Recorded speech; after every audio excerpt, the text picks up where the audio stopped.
the thing was to try to break people as well, and to try to take them down. And part of what I'd left you with last week was there's a lot of information. There was a shitload of stuff we talked about. Was replays of people who you felt you were going for a pre-planned attack, you did it well, and there's just no way in, and you feel there's no way to break them, and you have to go end game. Because the overwhelming focus, right, so far in our sessions has been I want to push you to be more mid-game oriented and more having set potential timing attacks in plays that we're building towards and setting ourselves up for, to not find ourselves in the 95 drones, right? That's the big habit we were trying to get away from the previous, pattern you were in. Yes, yes. And Totally, trying totally. to be confident breaking people even when they've got good defense. So is this replay an example of that? Is that what you saved some of the replays? Did you label these, or is this just a random one? All of them. Every time I play a game, I label the replay. Yeah, so this game is an example of me playing against supposedly a lesser opponent, and for some reason, I cannot find a way to break him. Okay. Um, Fantastic. So before we go any deeper into that, then, so you wrote down some good details of kind of reflexively where your compositions are going, your drone counts. What about kill timings? So here you're playing ZBT on Everdream, assuming he plays. Is this a bio or a mech game, by the way? it's a mech.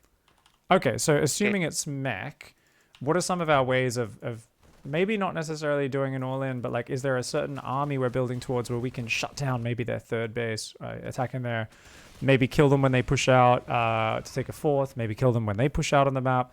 What's the game plan versus mech? Here you've written Roach, Ravager, Bane as the main army comp, and Swarm Hosts as help. Talk me through how you try to make that work. Okay, so here, and it's the standard early game army that I usually see. They build Hellions. Usually they go Blue Flame, and then I have to deal with the early Cyclone Hellion. So it very often starts with the battle mech. So to hold this, I need my Roaches, my Ravagers, and my Banelings. Ideally, I would manage to flank this harassing army that they have, and attacking from two sides, I would manage to kill it. And then I can move forward. However, the next phase for the Terran is usually very turtly, and I have to go into Swarm Host because since Broodlords kind of suck because they really like Taurs at the moment, and Taurs are great against Broodlords. Swarm Hosts are the best way I can think of to kill stuff inside of their bases and to harass their worker lines. Like with lurkers, it still takes me a lot of time and of map presence to be able to do that. So yeah, Swarm Hosts. Let's not debate why the composition. Let's talk more about the details of it, because in the past we've spent a lot of time talking about that in our previous sessions, and it's good info, and I've got a good understanding of how you think, and you're very analytical with that stuff.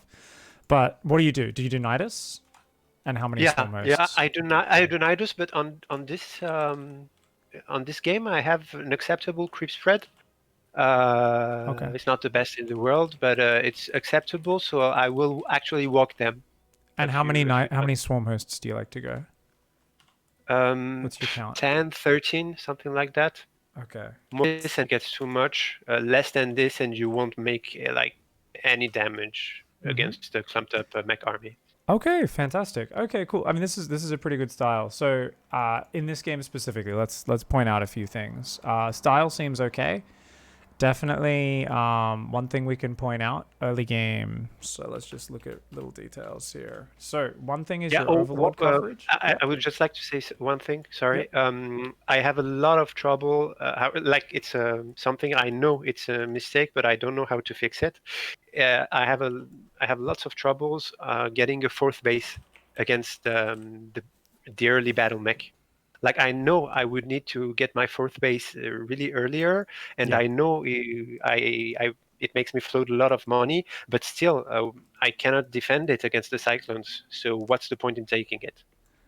Always take it. So it's only 300 minerals, right? So you got to put it down. So the moment the thing there is that's like a broader thing where the moment you're playing afraid, where you're going, oh, I'm not sure if I can defend it, don't put it down. It's like, that's 300 minerals. It's almost nothing. You should always put it down, right? And even if, very simple thing you can do, which is actually great for that. So it's very different in each game. So if you're a little behind, don't get me wrong. Yeah, they can sometimes snipe it, or you can struggle to drone it up straight away, but it's always production. So in terms of fourth base, it's good you honed in on that. So your fourth base timing is really late this game, and he would not have sniped it because he only had a few Hellions driving around the map. So it was the fear of the cyclones there, which led to you not building it. So if you struggle with it, take a fourth and fifth on opposite sides. Okay. At the same time is an easy way to give yourself comfort there.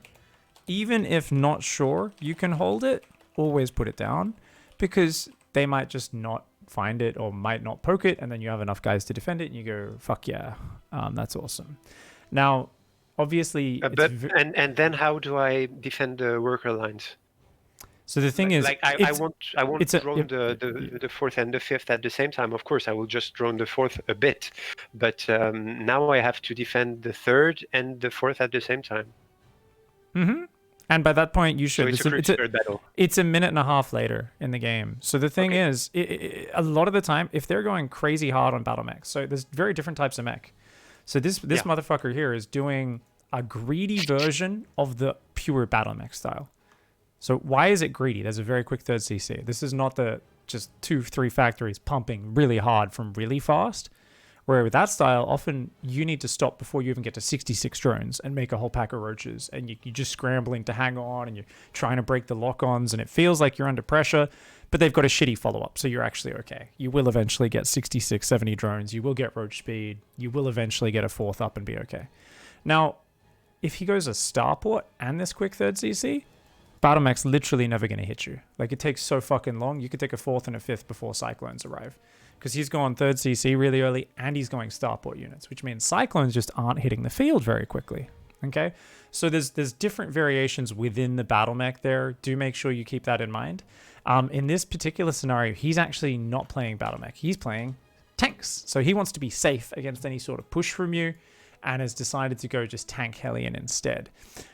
Which is nice. So anyways, in terms of what we want to focus on, back to the early game, let's go through all the little details. So you're still doing an exceptionally safe opening with your OV speed. Like I said, that's fine.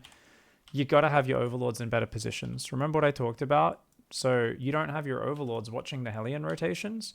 Because of that, you do have to be a bit heavier on your Zerglings, but it's also something where your queens aren't being able to rotate in time.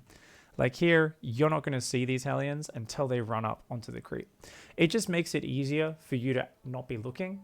If he runs forward and then just burns all those Zerglings, right? We could be in big trouble. So we've these overlords in the middle of the map. Put them there later. They're just not important for now. You know, we got to have these overlords out here a bit earlier. Yeah, okay. So I'm trying to get better at it, like following your advice from last week, but it's hard. I'm working on it. Yeah, just move that up the priority list and focus on that one, because that is quite important. In terms of everything else here, it's looking fine. So, so we scouted. There was extra factories at the start. We saw, okay, there's 3 factories and a third CC. So we should know at that point, all right, he's gone, very economic. Looking at the work account, I do feel like we've got pretty good saturation, pretty good worker amount. Our evos aren't crazy fast, but they don't need to be against mech at all. We've got a very quick lair again, which is a habit of yours. I don't mind it, because your drone count's good. Now it's not a habit of mine anymore, since we talked last week. But against the battle mech, I feel I need the quick roach speed. Yeah. And right now, I still don't know exactly how many cyclones he's going to pump. I'm pretty sure you went lair before you knew it was battle mech, though, right? Let's look. No, I don't think so. Let's look. Okay, no, it was just after. Yeah.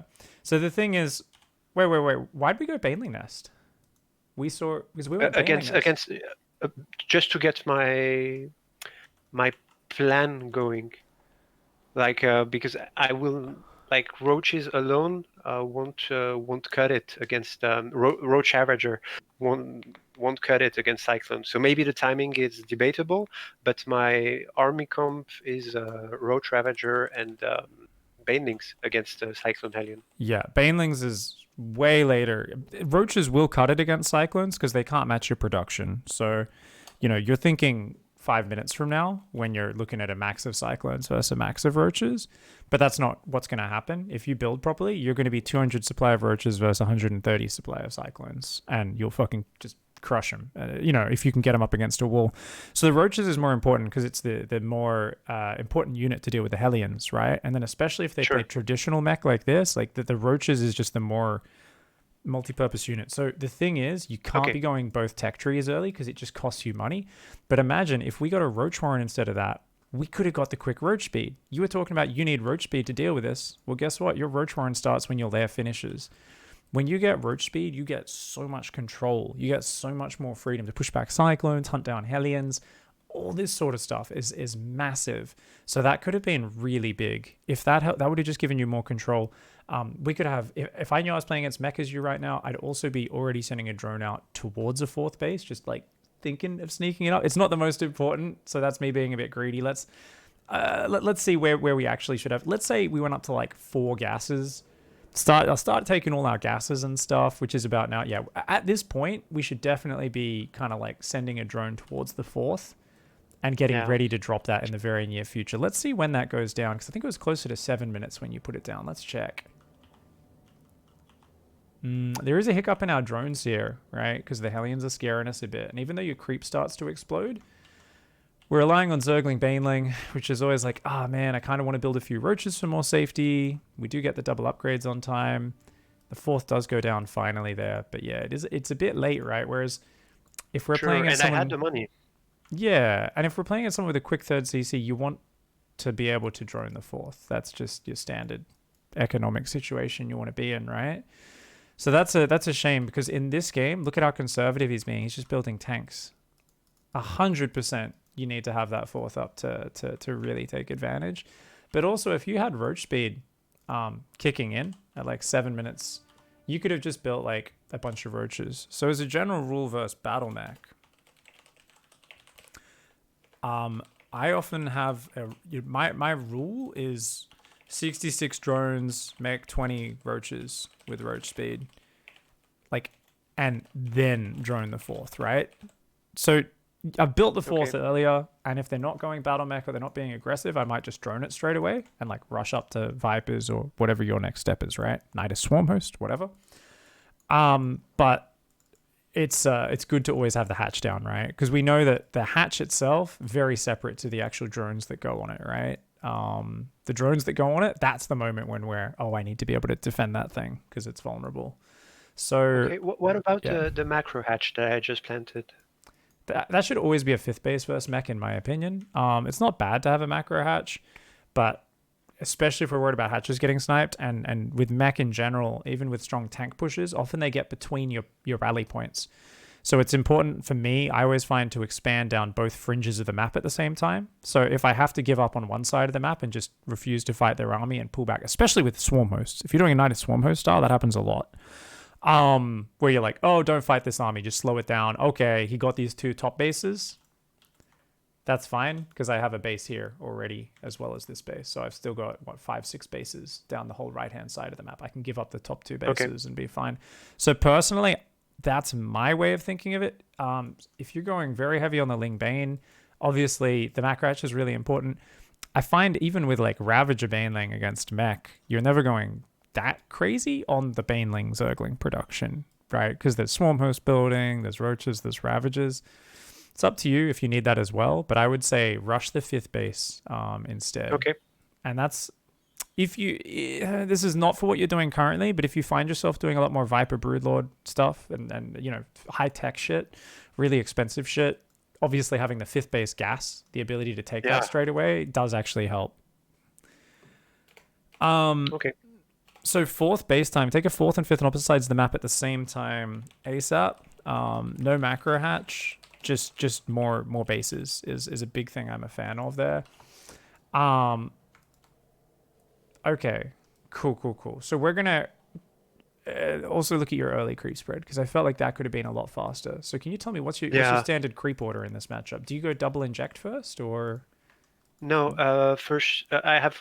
It's always the same. I have one against Terran in general. So the queen in the main is injecting always, and Mm-hmm. the queen at the natural is planting tumors until about 40 supply, maybe 41, where I build another one. And then as soon as I have money, I build more and more queens until I get 4, 5, 6. Who Interesting will habit be? that I just picked up Yeah. on here very quickly because that all sounds very solid. By the way, I'm looking at it and this is solid up to this point. You're not spreading to the edge of creep. Is that a conscious decision?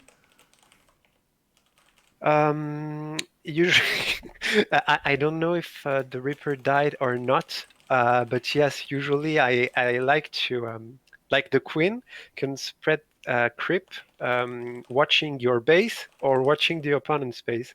I like her to spread the creep, watching my base. This way, I can kind of defend my tumor. So yeah, it's an habit of mine to put it Yeah. shortly. So I think also because you don't have your overlords out front. So the thing is, you should be watching where that Reaper is all game in the early game. So you'll have warning if you see that Reaper that's fucking getting microed around. You know you can tell when it's a horny Terran player. That Reaper wants nothing more than one or Yeah. two dead creep tumors on his trophy case. You know to be Yes. conservative and do this, but this should be a reaction. Your default should be spread to the very edge. Okay. Because like look at your first tumor spread here in your natural. It's the one straight below it. It's like such a tiny spread, it's almost not even worth spreading. Like it's just, and each one you can see the distance on your tumors is just not that far. So in Yes, totally. general, if you can get just a little bit further distance between these tumors, that's just going to be a bit nicer. So try to spread to the edge of creep. Overlords out front pairs with that. So this really hits home that fundamental thing that's going to help you in all your games, right? Which is Overlord coverage and more aggressive creep spread, which will become Okay. easier because of the Overlord coverage. So that's awesome because that's a little synergy point where two things that we've pointed out will Yeah. come together. From here, I think we just left our tumors for a while. It happens. We were doing a little ling run by, blah blah blah. We're trying to annoy our opponent and stuff. But yes, we did miss tumors here for quite Yeah. a long time. And we like put a tumor down at the third there, right? But it's like, wait, wasn't one of these tumors going to come over there? So let's actually look at this a little bit more with your tumors. So for instance, you're actually very slow injecting your natural. Where is that third queen this game? Oh god, you forgot your third queen? Or is she always that late? I Like, just drawn up. I like my priority is droning up, and if I don't have larva anymore, then I build queens. I don't have specific timings except for the third queen who will come at 40 supply. I don't have any specific timing for queens. you build such a It, quick third hatch that I think it's not too bad. But you are definitely lower on injects and the drone count than there's probably some optimization in a build order. Because I'm not I'm familiar not with your build order, I don't okay. really care. I think it's very minor for now. So I think that's actually okay. Because your drone count overall grew quickly enough for an OV speed build, I think this is fine. It's just surprised me for a moment. So let's not focus on it for now. Because like I said, I'm not an expert in Overlord speed openings. It's been a while. So I think that's okay. We probably could have squeezed it in a little bit earlier here. Um, but I think it's all right. Yeah. Unless that starts to like one thing you might struggle with is like if people start doing gas first openings just because your queen production's so late, like you're gonna actually have this first queen just get killed by the Reaper and two Hellions before your Zerglings come out. So you're gonna have to build extra Zerglings earlier and stuff. So Yeah. if people start doing that, you might need to meta shift your opening to like do faster Yes. ling run buys. I mean, you do this little ling run buy, which kind of counteracts that anyway. So we'll keep our eyes on that. I don't think it's important for now, but yeah, with these tumors. So this third tumor is interesting. I always put that at the third base. So check this out. You've got two tumors active now, which is great, but then you put a third one down, and that I'm not a big fan of. That makes no sense, that tumor there. So what is that tumor doing? If you think about it, right, we want right now 1, 2, 3 creep tumors as our priority, right? Do you see the signals on the Yes. minimap? Yes, but I'm not trying to justify. No, I'm trying to justify myself, but it's not Yeah, to yeah. say that what you're saying is wrong. Yeah. It's just that for me, the creep, sorry, is badly implanted on the like. Can you see where I ping? Yeah. I No. can't. Oh, Yeah. yeah. Okay. Yeah. So the creep was badly implanted. So the time for my queen to walk from there to the third, actually the energy would have regenerated for me. But maybe am I wrong? Like it's just a thing of she has energy at this time to plant the tumor here. No, she could be at Why the third should I? hatchery by now. Is it because you don't want to walk off creep? Is that Yeah, of course. okay? Well, I mean, she doesn't really keep you safe a single queen anyway against like one Hellion. No, she Yes, should but I absolutely need just her walk to stay over. alive. You want what? Sorry. But I need her to stay alive. Oh, And she'll be right. sometimes, Okay, so you're okay, worried about the two Hellions and the Reaper coming because you're so exactly. naked this early? Because you're doing your 4 Zergling run by, let's not worry about that. Even if you wait these extra few seconds till now and then you go walk over, you're wasting 5 energy. It doesn't matter. Like the creep's Okay. connected at this point when you're at 24 energy. So you can always go do that. I get it if it's simulacrum or some shit where the third is like fucking quarter mile away and the queen's got to, put on her hiking pack and Okay. walk for 5 minutes, but always that get sorry, not the inject, it's not even an inject we're talking about, it's a creep tumor. Get that creep tumor out front. The third is so important because you like expanding to this fourth, so it is so important for you to get creep down this path right in Yeah, front of that fourth and base. anyway, the push of the Terran is going to come here. Exactly. So yeah, I have to. Okay, so the Okay, priority is actually the creep tumor at the third. Okay. absolutely. So let's put that down. I'm gonna put that down. Your third tumor always starts at the third base. And I mentioned this to you previously, but how like one of the little things, and you may like doing this, is actually something I did a lot in early Legacy. Every game was where if you're going a quick lair, which I used to do back then, and you do sometimes, this overlord down here in the grass, right? I will tell that as soon as that lair finishes to drop creep, and I'll already have my creep queens walking over there, and they'll drop like 3 creep tumors on that overlord in the grass, and then you just got it one spread, and you've got this like huge safety zone in front of your fourth Yeah, base, it's right? amazing. I think honestly, this is something I think about every day, but I don't have the APM for the moment to do it. Yeah, that's like it I'm really always is a doing bonus something. thing. It's like if your opponent's just building bunkers and tanks, right?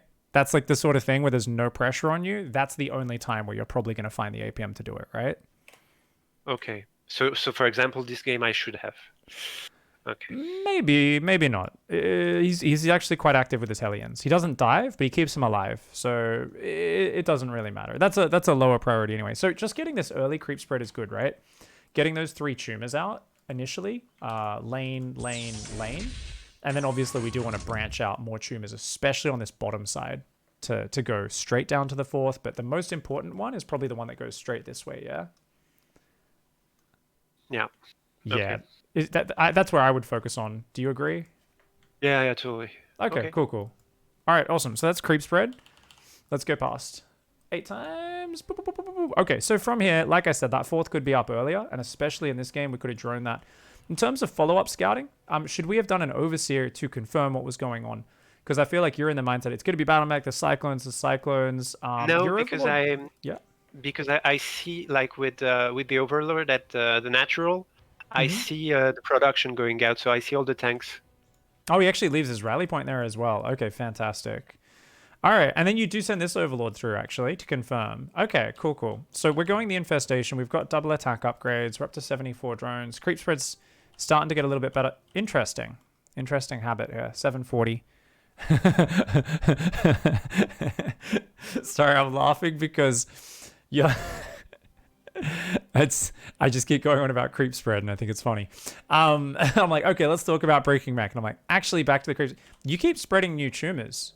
So this whole bottom side, it looks like your creep's very inefficient. Now, the way I know that is you've got lots of active tumors, and even back here. Yeah, it's Yeah. a shame. I know. I know. Okay. This is very common. A lot of people do this. This is really this thing that happens where people grab the queens and tell them to spread new tumors rather than spreading their active current tumors. And the thing is, it's slower because the queens have to walk around everywhere, and you just end up it's not terrible to have some active tumors left behind because then they can replace the ones at the front, right? There's like this weird thing. But But it's inefficient. yeah, I feel like once you've got about 8 or 9 tumors down on the map, you're covering every lane with at least one tumor, which is all you need. You don't need more than one because of the cooldown on it, right? So once you've got like 8 tumors across the map, the queens really should only be using their energy for inject and replacing tumors that die. So I would say do a little exercise focusing on how you spread creep. Maybe analyze a few replays and try to just spread the active tumors, not use the queens, except to replace creep. Okay. Now, do you lose your creep queens a lot? Do they die very much? No, Okay, not good. until the actual big fight. At the moment, there are lots of pushes with tanks against the Bayou or against mech, and queens are so good at tanking tank shots that Okay, so you actually I bring them in usually on purpose. yeah. Cool. Yeah, I can see you're constantly spreading with the queens the whole time. So yeah, you actually have a bad creep cycle. You mentioned this in a previous session about techniques for doing it better. It's literally got to be go to the bottom, control click, spread tumor, control click, shift spread tumors, spread tumors, spread tumors, spread tumors. That's it. Yeah, but it drives me crazy because their cooldowns are not synchronized, and so every time I feel like I'm being super inefficient because They will be. You just need to do it less frequently. That's all. So once you're a few seconds late on it one time, they should all be synced up, right? So the thing is, the idea is you go look at it, and if there is one active tumor left behind, just ignore it. It doesn't matter, right? Just spread as long as you've got one active on each lane. That's all that matters. Yeah, I got it. Fight I'm the a bit OCD. obsessive on this, and yeah, it's stupid. Okay. Only spread the active tumors, and do it, once every 30 seconds on your schedule. Don't worry about tumors not syncing up or having a few seconds downtime, right?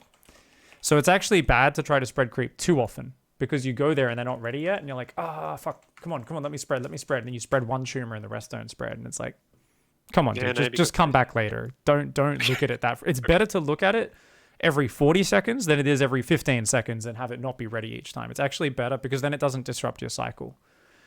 And that'll be pretty big. So anyways, you're getting the Nidus on the way. You're going up in workers. Is there just something else about it because it's very fundamental? Is there maybe something wrong about my cycle? Like I have my brain is conditioned to inject at the right time. So like I know when I need to inject without looking at the clock, and my macro cycle is actually consistent with also spreading the tumors. So do you do it at the end of your macro cycle or what? Yeah, so I inject my 3, 4, 5 hatches, and at the same time, no, not at the same time, but immediately after that, I want to spread my creep tumors. Is that a bad habit? I actually don't know exactly how it times out. I think it's fine. I used to do it that way. I don't anymore. My creep has become fluid with how I do it, which is both good and bad, depending on the situation and my level of focus. So I do it just reactively based on the situation and kind of I just mix it in as part of my. When you have time. Yeah, that's how I do it these days. But I think it's totally fine to do it as part of your macro cycle. Yeah, I think you got to find what works for you. I don't think there's any reason why that should be wrong. You can check the timings on it. Maybe you're just injecting very frequently, but if you do it every 30 seconds, it's 29 seconds for an inject, right? For an inject to kick in. That should be totally fine. So what's interesting here is, okay, I see. All right, this is really good. We're getting into the meat and potatoes. So why are you letting him push? Why did you let this army get to your doorstep? Why didn't you fight that earlier? Because so to me it's something really fundamental. I never want to I feel like every time I want to prevent a push from hitting me, I'm at a big disadvantage. Like I never want to fight the opponent on their own terms. Yeah. But at the same time, I know that I play the reactive race, so the longer I wait, the better my my unit comp, my army count is supposed to be. All right. So, but right now, when I look at the screen, I'm actually at 196 supplies. So yeah, my army count won't get much. It's bigger. Also how your army works. There's some fundamentals here. Anyway, first of all, you have 33 overlords. I'm doing calculator 33 times 8, 264. Each hatchery gives you like six supply or 2 supply. How much? I think it's 6 supply per hatchery as well, right? Yeah, I told you I really like a laser. I know, it's disgusting. What the fuck, man? This is like 1,000 wasted minerals or something. This is insane. Okay, that's really the first time, that's unnecessary. Yeah, that's really unnecessary. That's terrible, dude. We used to make fun of Rhett in the old days because he'd get to 100 supply and then he'd go to 100 out of 200. Like he'd build every overlord, but he would at most build 1 extra overlord. He was precise with that shit, man. None of this silly a laser habit. I make fun of a laser incessantly for this. I'm like, a laser, stop it. It's not that hard to train this shit out. Like a few extra overlords is good. Not this many overlords. As much as I love him. Railgan, thanks for the host, by the way. Appreciate that. So you've got Ravager Bane. So you said you don't want to fight on his terms. Mech's terms is when they're sieged up in a pre-spread and they've spent a time setting up in a perfect angle. So anytime Mech is on the map, trying to move forward, it is not on their terms until they've sieged. So that's what you've got to change your viewpoint to. So very simple. I understand, but if engage. I come, I will come from one side, and I want to fight them from multiple sides. Incorrect. Completely incorrect. He's not sieged. He's literally, this is a guy who's just stood up from the toilet with his pants around his ankles. A mech army that's not sieged, especially this one, it's a few tanks, it's mostly just Hellions. It's literally a guy who can't, like his pants are around his ankles. He can't run. He can't move. Don't get me wrong. If he sieges, that's him bending over and shooting explosive diarrhea on you. But you just force him to siege, pull back. Easy peasy, right? If you're not ready to fight, you go for it. You've got corrosive bile. If he sieges, you'll bile the tanks. You can bile the units. Banelings will get the easiest hits of their life and just destroy Hellions or Hellbats. And then you pull back before the tanks even get a shot off. So that is the power of Ravager Bane. Even against Protoss, you should be engaging them the moment they get to the edge of creep. Ravager Bane is all about make them walk through corrosive biles and get your Banelings to hit them, force them to spread back from the Banelings, and then disengage. If they spread well, they react well, pull back. Then when they clump up again to move forward, come at them again.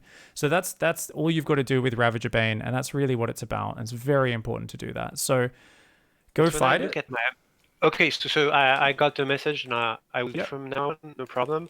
But when I look at my army, I just don't want to fight. It's so little. But look at his army. What's his army? Excuse me? But look at his army. It's a couple tanks, Thors, and Hellions. There's no damage output from him either. Don't get me wrong, your army's not great. We'll get to that.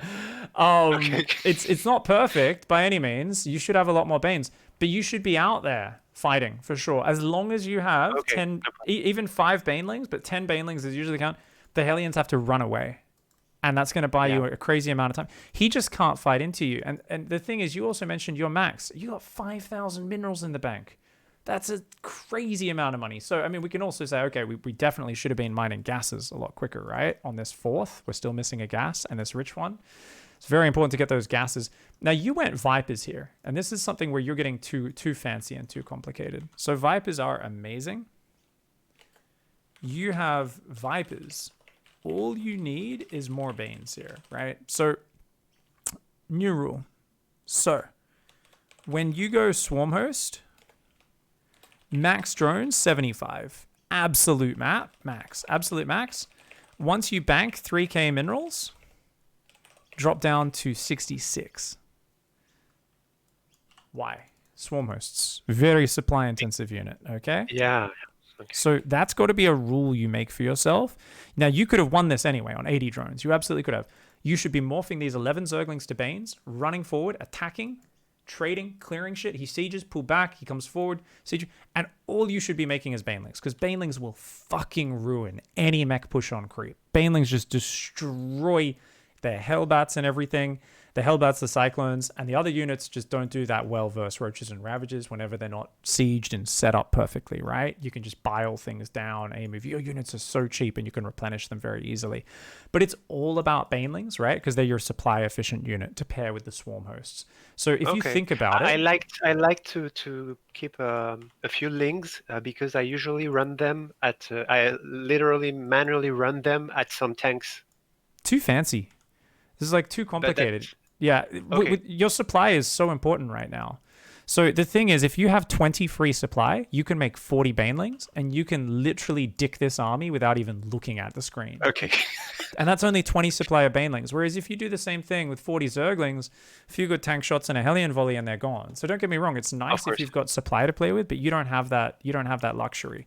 So number one here is you got to have a lower drone count in general. These minerals do nothing for you. And this is common in your games to get this crazy mineral bank that you can't use. You're ripping him apart with Swarm Hosts right now. But the thing is, remember what I've been talking about. No matter what style you're doing, I want you to be fucking up your opponent when they move out, right? And we see another game where someone's pushed and you've kind of been a bit more afraid of him than him of you. So I think something else. You have Vipers. All you need is more Banes here. So something to help focus on that is you could just say, don't even bother with Vipers. Get them much later. If it goes to 5 base versus 5 base, start using Vipers. But do you need Vipers right now? No, you just need more Banelings. So this is where I think keeping the composition simple and focused on just make sure you have the Banelings and the Ravagers, so you're never caught like this with a bit of a shitty army, and you've got the confidence to say, I got an extra 30 Banelings, and don't let that voice in the back of your head. And I know it's there, because I've talked to you enough at this point. Oh, the Banelings, if I can't find an angle, they're not as efficient. I need the Vipers to pick him up. Fuck no, your Knight of Swarm Host is destroying him, man. He's got to go. He's got to do some shit to you right now, or he's dead, right? So I think we can delay those Vipers. Delay Vipers and focus on having a bigger army. So that's one thing. Now, remember, if you stopped at 75 drones, you have 5 more supply right now, which is another 10 Banes, right? We've also got 4 supply free. That should be Banes. Technically, we could have a few less Roaches, but that's not too important. We do have a shit ton of Queens, 8 Queens. Technically, that's a little bit of supply that could be gone. There's always ways we can find more supply, but honestly, even if we just had these 11 Zerglings as Banelings, and that 4 supply is another 8 Banelings, 8, 15 plus, that's 26 Banes. Easiest hold on this push of your life, and you just crush it. But the moment you let him siege up and you let him clear creep and everything, it just becomes a little bit easier to fuck up the engagement, right? So I like that you're waiting for Vipers and you're trying to be patient, but then we end up going, oh fuck, he's on us.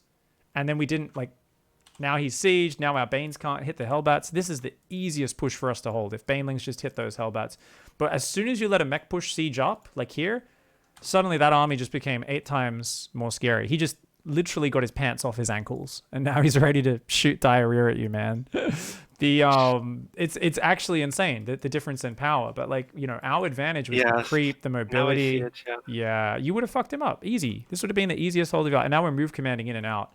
So if you ever play this patient game, you're like, I'm not ready, pull back and actually pull back. The thing is, you played the defensive game here where you're like, I'm not ready, let's pull back and play it safe. But then you started running units into his army anyway, and you should have already made the decision to evacuate the drones. We should have already had, remember what I was talking about earlier.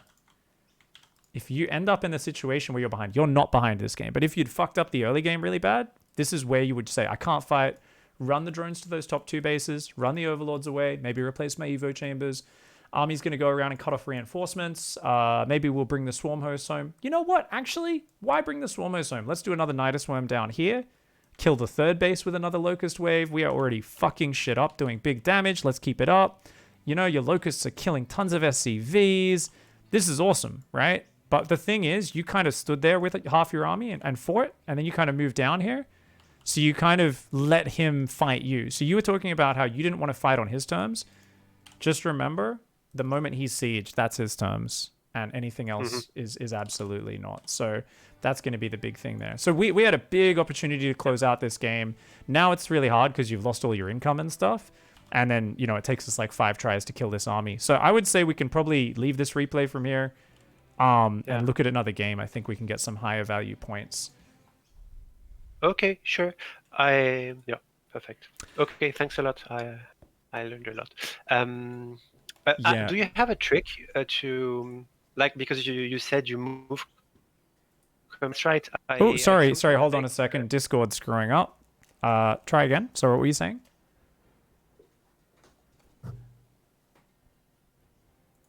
Are you still there? Stefano-like engagements where I come from every side, and these fights, they I have troubles with simply with the size of my screen. When you're talking about when you're trying to flank someone from multiple sides? Yeah, like I try to do the 360 surround, but against tanks and stuff, the 360 surround needs to be very spread out. So because they have so much range. So yeah. I mean, generally, you don't want to have to do that, right? Like, the good thing about playing against mech is normally just a two-sided engagement is enough. But generally, it's just you set it up. So there's a lot of shift queuing to get in position. So I'll just box half my army, queue it to go way around, and then once it gets on the other side of the opponent's army, I'll spread it just by box it into 2 or 3 chunks, box the army on the front into 2 or 3 chunks, and then I'll just maybe an F2 A move, or if they're still all on the same control group, A move, sometimes they're on 2 separate control groups. So I'll go A move one, A move the other, and then I'll just like select all the Banes and then, control click them in or that sort of thing. But a lot of the time it's like, hey, you've spread well enough, you don't actually need to micro that much anymore. It's like you usually can just A move, but you want to set yourself up so that you're in a better position from the start, right? There are these fights where I see a lot of Zergs trying to do surrounds, but they're so obsessed with setting up the surround, they let the opponent push forward when they could have just fucked their army up the moment the opponent moved out. Okay, I'm like, I get it. Just fuck him up. Yeah, and the other one is like, if you've got a very Baneling heavy army versus spread out siege tanks, you're just not going to do well. Even with a 360-degree surround, like, you can't micro the Banes properly. So I know what you mean, where like you want to micro the Banes into Hellbats. You just have to scroll around the screen quickly and try to micro them in. Yeah, it's so hard, especially with drag scroll. It's super hard. Okay. Yeah, I don't use drag scroll, so I always felt like it would be a little weird using that because you're using a mouse button and then you're trying to click and you're trying to use it. I always feel like side scrolling is better, even though a few top pros have used mouse scrolling and it can be nicer in some situations. I know Artosis says, oh yeah, he feels like that'd be better because you don't have to move your cursor around. But I don't know, man. For me, it feels natural. You've got your mouse. I mean, you're using drag scroll as your main one, so never mind. I was going to say you've got your scroll speed turned up high enough, right? So that it does move pretty quickly, I imagine. I'm not sure. Yeah, it's at my drag scroll speed is at 100, the maximum, but my normal scroll speed is at 0. Wait, it's on 100 for drag scroll? Holy shit, what does that feel like? Oh my god, I'm going to try that. Whoa! It's so fast. That's crazy. Yeah, actually, it's better. It's better. It's definitely faster. Yeah. Once you get used to it, that's way quicker. That's actually pretty awesome. I can still imagine it being a little disorienting when you're doing a 3-screen fight, but multiple screen battles are always a bit nasty anyway. So okay, so no magical recipe. Okay. No, I mean, we've seen like Mario and stuff do their first-person cam sometimes, and it looks pretty sexy. But yeah. Oh, we're playing a real fucker, aren't we? All right. What is this I shit? always have respect for my opponents, so I won't say anything. But no, I mean, it's good for him to mix it up like this. Yeah, we fucked up real bad at the start because we weren't used to this, eh? Let's go back. I don't know if we fucked up real bad, but I think we fucked up a little bit. So he gets 2 overlords, right? Oh no, it was the first overlord. You did quickly pull it around, so good job on that. Nicely done. And your second overlord will be able to do a bit of scouting. So, in this scenario, very important. When your opponent is being a fucker, he could be doing a few all-ins. So one off this is they're literally building 3 barracks up here in the fucking corner of the map or some stupid shit like that. Or at home, and they're just going to pull Marines and SCVs and go. Another one is there's 3 command centers down. There's so many follow-ups, right? But anytime they're denying scouting, usually they want to be a bit of a dickhead. So I feel like even with the eBay block, you should have sent 1 ling straight down near where your second overlord is, and then up to the natural to try and see what's going on. Okay. I think that would have been really nice. Yeah, my priority at the time was saving my third, which I couldn't. Well, that was it. Should have been earlier though. This was before the Marines, remember? This is the moment that the lings came out. You already knew your overlord was dying. So you should be sending a ling across at this point, right? Okay, so the link is going to go is going to go here, here, and here. Yeah, perfect. Okay. Just to check. And also at this point, you see 4 Marines, and you didn't really respond. So you also knew that overlord was dying, and you didn't replace it. Now, I guess you didn't think he was going to float the barracks out. No, no way. Nobody floats it that far. No, really. I know. This motherfucker will though, right? That's his whole thing. He's like, I'm gonna do the thing no one else does. That's what I'm giggling at, because he's like, nobody will expect dash. Okay, so, well, what's important there though is we did see that. Whoops, Jesus. See what's going on. Okay, cool. So, because he's slowing down your opening, now you still stick with the overlord speed, which is not what I would go for, right? Because I would be like, I'd just try to focus on my economy since I'm losing the overlord and stuff. But that ling would be coming in. You did see these 4 Marines, and you actually glanced at it. I'm not sure if it registered, because if it did, we really should have been building no third base, right? Straight away here. Or if we... actually, we could build a third. You decide to stick with your build. You're supply blocked. You can't build more lings right now. So if we think about this, you should have immediately moved your queen over to the high... I mean, you don't know if there's more than 4 Marines though, right? With just 4 Zerglings and a queen, even on the high ground, if it's 5 or 6 Marines, you might lose the queen, right? So you're worried about losing your queen. Because we're mining so much gas and we're wanting to go overlord speed, it's just kind of weird because I'm like, oh man, it'd be so much easier if we just had a normal... Wait, why is that... Did we forget ling speed? So ling speed's meant to start here, right? And normally you pull one off gas? Yeah. Okay, so you forgot to pull off gas and you forgot to start ling speed because of the overlord. Yeah. That's actually big because these little things do make a difference for what you can do next. So forgot ling speed plus pull one off gas. Yeah, but the mental state after losing that first overlord, the mental state I'm in is like comical. I just started link speed right now because I've just come back to my senses. I'm completely lost. But I mean that was literally, you forgot that even before he comes down to snipe it, right? So you got to remember to set your reaction here. So this is it. You go, okay, Marine chasing overlord. Remember, you got to say, my reaction is remember ling speed plus one off gas, right? That's really important, okay? Okay. Remember, one ling goes to scout around Marine rally to check what's up. Yeah. And then from that, as soon as you see that they're chasing the overlord, if you think there's any chance the overlord dying, right? Say you didn't pull your overlord back quick enough earlier to the point you're like, it might not make it to the high ground. Or when you see this barracks, your very first response should be to build an extra overlord or 2 here, right? But it's a surprise. What? But I did build some overlords. Yeah, we were just a little slow on it. That's all. Because like you looked at it and then you queued up the two drones straight away. Yeah, but then you built the as overlord. I told you, I never thought the barracks would come this far. Yeah, if you watch it though, you were looking at it. So I'm just saying that there was no programmed response. You were thrown off, right? So you've got to program a response for this. Because look at this. You look at it and now you queue up drones. And obviously it's not a big delay before the overlord. But it does take until you go, and then you look back at it again, which tells us you're going, whoa, you're getting thrown off by it. Whenever you're thrown off by anything, write down your exact response for next time. Program that response so that it should be clockwork. These sort of openings, what is their strength? It's the same as when someone pylon blocks you really early. It's just about throwing you off your game and fucking you up. It's trying to make you make mistakes. Does it get him ahead? No, he doesn't have any Hellion production. He doesn't have a Reaper that was able to slow down your creep or anything, right?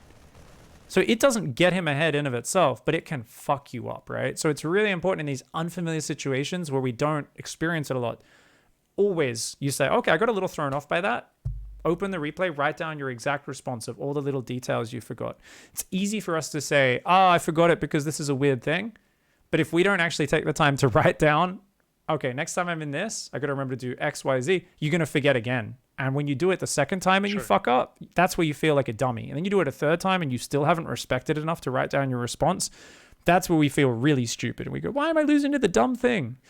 Remember, nothing's dumb in StarCraft. It's our job to prove it's dumb, to show it's dumb. And that's how we establish it. So immediately build 2 overlords is what I always do. So even when that first overlord got shot, I actually would have built an extra overlord ahead of time because I play the NA ladder. So if someone's doing this, it's like it's rough or someone like that. It's one of these really it's Riddler or something. That's the standard Terran opening on the NA ladder. Yeah, I mean, if you play Rough and Riddler a lot, maybe. No one else really, to be honest. But those two, yeah.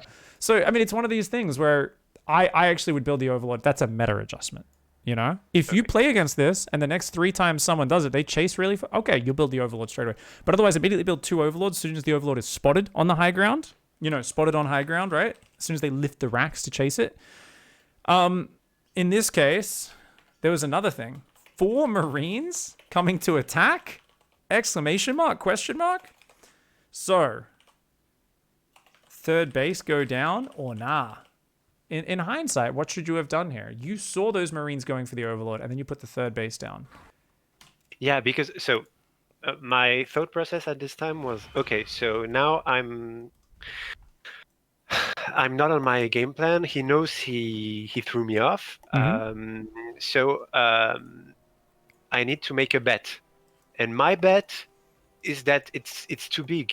Like most of the players will just overproduce lings, and he will expect that. So you think he's going to go home? Is that what you mean, or? Yeah, and I thought he was going to go for Blue Flame Hellions, to counter the mass lings, counter my counter. I think that's thinking too far down the rabbit warren. I understand the logic, and I like thinking that way, but that's like because it has happened to me in the past. Right. I think it's too deep though, right? There's too many options from here, and we're thinking too far down. Too far ahead, right? And now we ended up building heaps of Zerglings anyway. Whereas if because it's also this has been 2 first times. The first time somebody floats their barrack this far, and the first time 4 Marines crossed the map to kill my third. Mm-hmm. 5 Marines. I had never seen this before. So why don't you? If you're doing this, you should have doubled down on it though. So if we think about this, you saw him coming. Let's say we take that game. I think he's going to just go home. I don't think he's going to chase. That's too greedy. He doesn't know that I haven't started Ling Speed. He doesn't know that I'm not building Zerglings, right? Most people will overbuild Zerglings, forces them, goes home, he's ahead. Yeah. Absolutely correct read. So if you're doing this, though, to be safe, you should have brought both queens to the front of your natural and started moving them even forward off creep a little bit. You could also... Remember I said 1 Ling Scout's already going across? You could also split another one of these Zerglings to go check, which you kind of do with all 4 of them.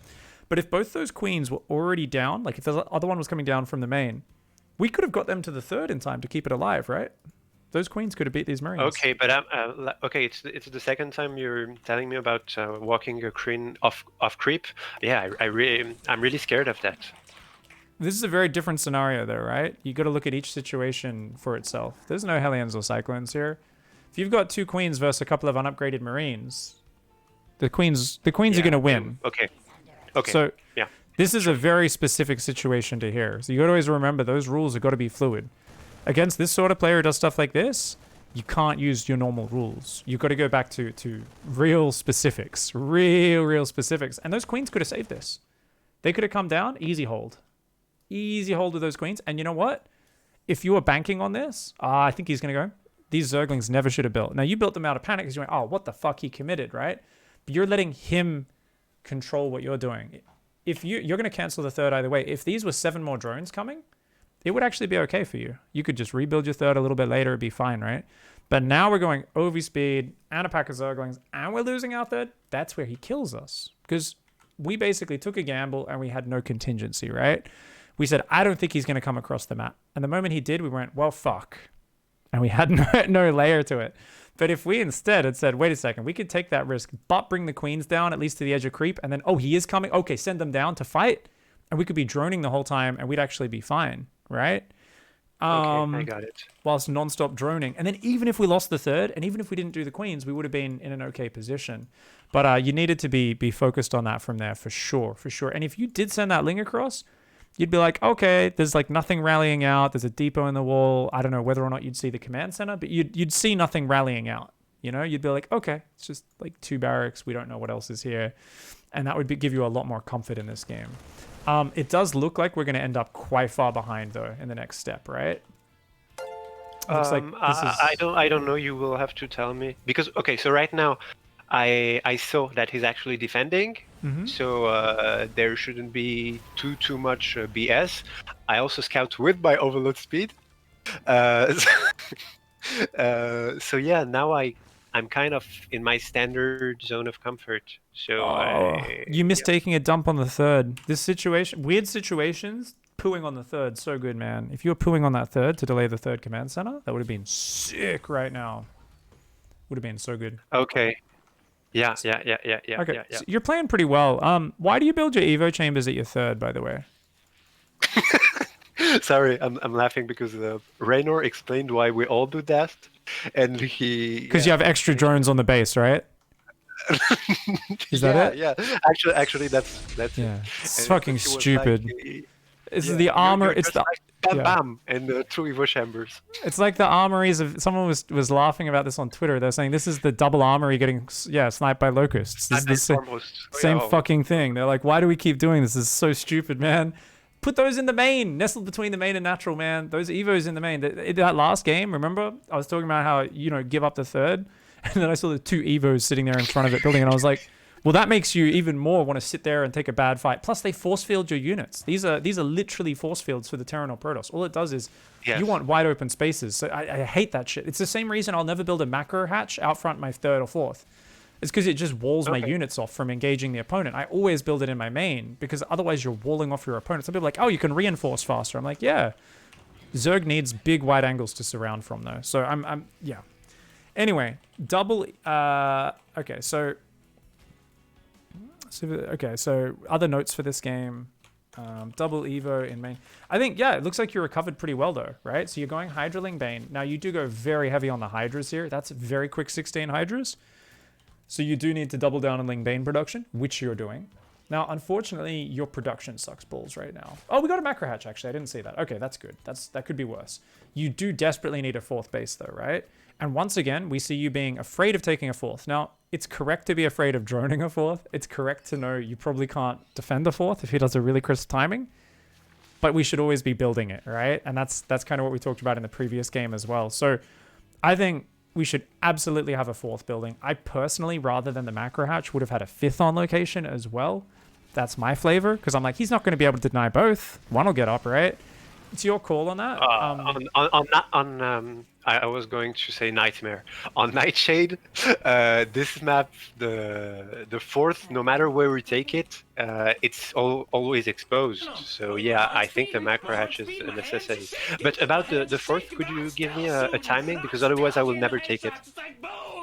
I mean, that should be going down before you build stuff. As part of your normal build, it should be as you take gases, at the latest, as you take your 5th and 6th gases, that's when your 4th base goes down. Like, it should never be that you're building Hydralisks or Mutas or anything like that before building a 4th hatchery. Okay. Does that make sense? Yeah, totally. Okay. I get it. So, goes down with 5th and with 3rd base, gases at the latest. Always starts before Hydra Muta production, right?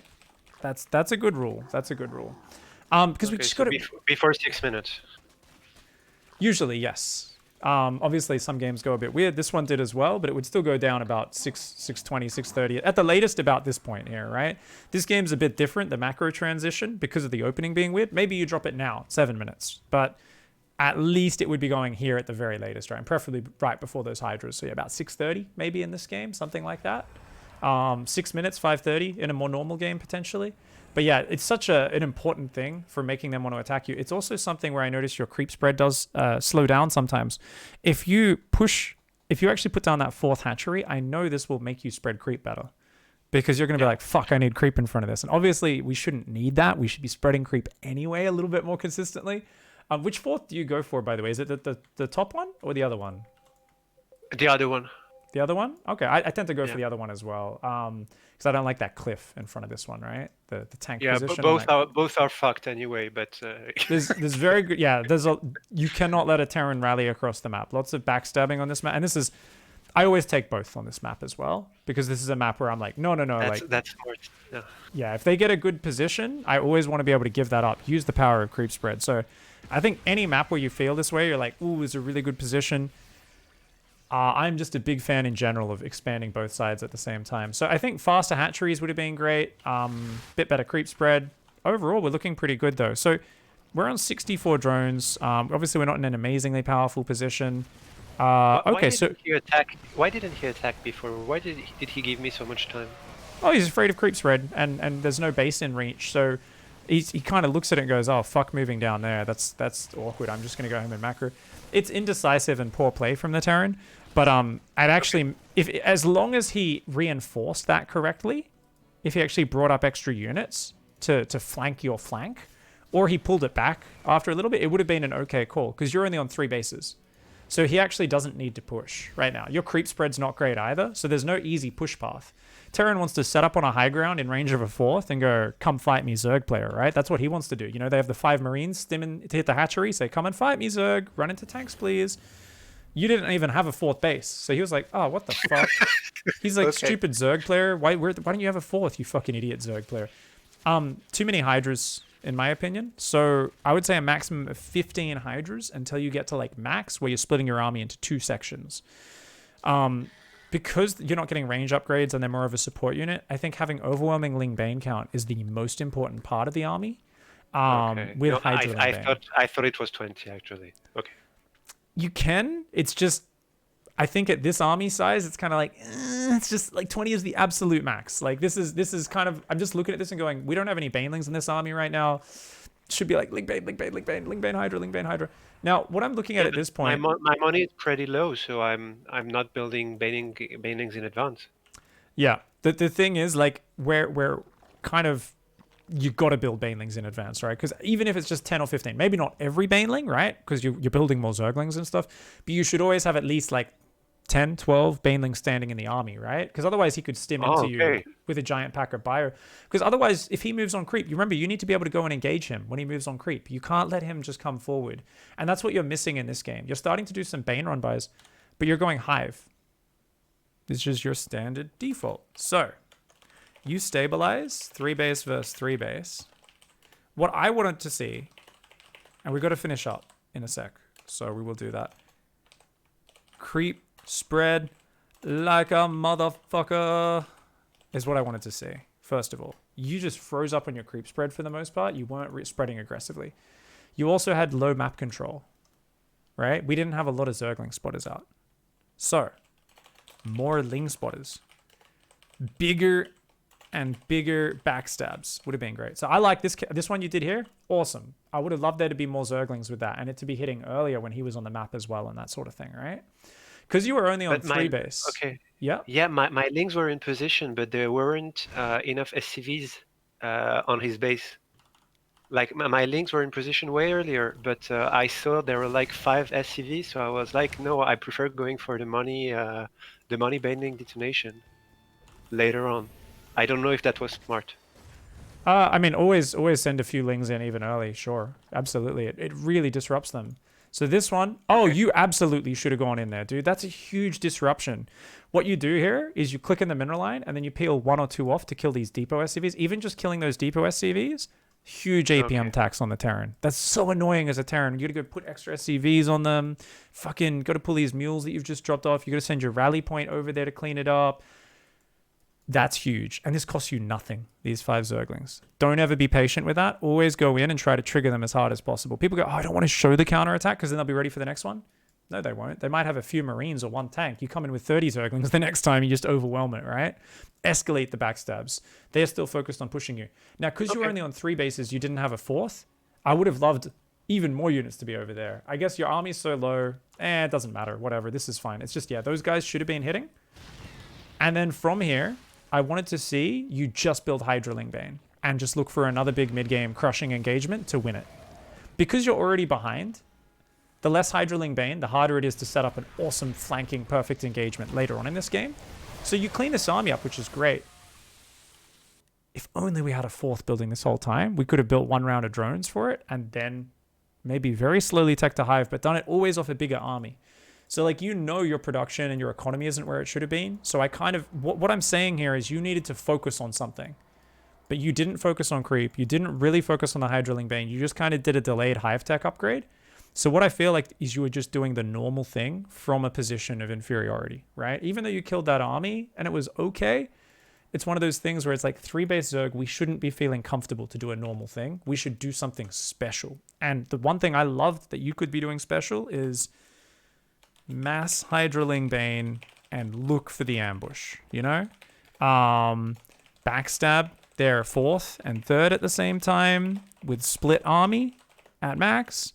Flank and surround their move out before they get sieged. Like, all these sort of things would have been really sick. So even off this economy, the entire game long, you could actually just keep making Ling Bane and look for those engagements. So I want to see Zergling spotters. Bam, bam, bam, bam. So we see him move out. And I want our army, as we get to like 160, 170 supply, split in two. Half the Hydra Bane hangs out down here. Half the Hydra Bane hangs out here.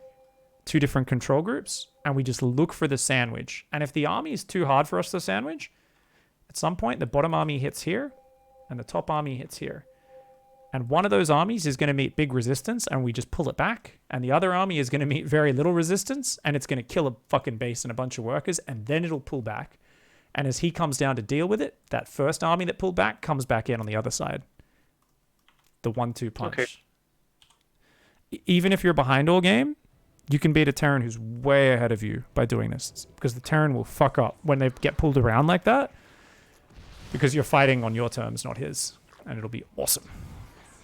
So if we look at what you did here, we still have a chance for that. But because you're not in that map control position, I can already look at this map and feel uncomfortable. Because number 1, you don't have Banelings, so you can't ambush him when he moves out. Number 2, your creep spread's not pushing hard. And number 3, we don't have a lot of Zergling spotters. So I feel like it's going to be a bit too easy for your opponent to get momentum in this game. To move forward, set up a nice push, and then you're going to take a bad fight into it. I haven't seen the rest of this game. I'll fast forward and see if that is what happens. It might not. Obviously, while you were doing that, it would have been nice to have overlords as well, right? So we wouldn't surprised by things like those liberators. But yeah, I like the idea here of you programming yourself to be a different sort of Zerg. Where in this situation, rather than relying on the broods or the vipers or the ultras or the infestors, you're literally a tiger sitting in the tall grass in one of those documentaries. And the Terran is one of those stupid fucking herd creatures. He's like a gazelle or a wildebeest or some shit. And he's just eating grass.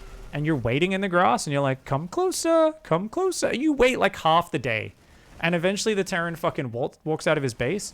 And you just fucking jump on him and just rip his throat out. And you go, oh, that was almost easy. It wasn't. It took a lot of setting up to make it happen, but it was easy. And this is that push I was talking about. Remember, I saw this happening a few minutes ago because you weren't set up to ambush him on the map. And now suddenly he's able to deny a base. Is it a game-winning move? No.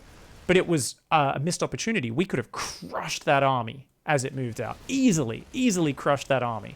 And now we're letting ourselves get bullied back a little bit, and he's growing.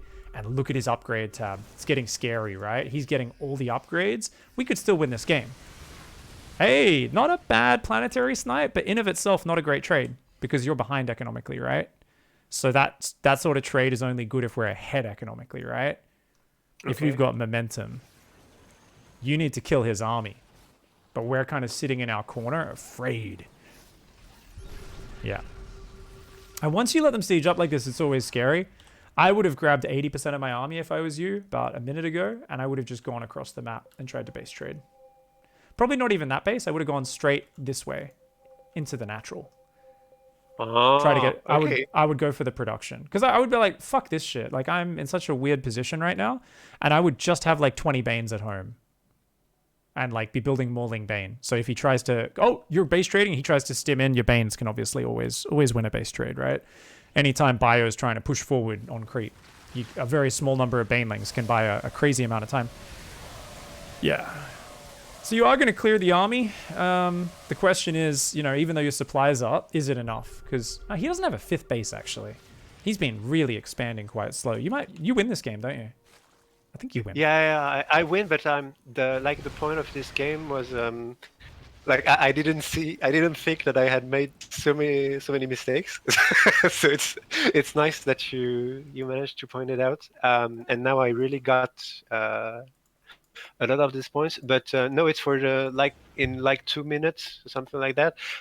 Yeah, I can't break the top base from his, and there is no real possibility to break it. So in the end, I have to go a bit crazy indeed. But yeah, I feel like in this situation, it's really hard to break a Terran, and I Snooter at like 3 or 4 years ago said you have to understand that you can never kill a Terran. And I feel like it's really the case. Once they are behind planetaries and stuff, you just can't kill the last base. Yeah. Well, the thing is, your games go way too long. You always let the Terran get to this position, which you really should not be letting happen, right? Like, there's no reason for us to be letting it get this far. My connection to Central is just dying right now. It's lagging so much. Apparently, yeah, Australia to Europe is just not good. my connection to the replay is just like, anyways, let's hop out. But yeah, you like we said, you had so many opportunities to kill before that point, right? So really looking for that big army in the mid game to ambush. Have those two control groups on separate sides of the map. In the end, be ready I saw to that spread the creep. I couldn't break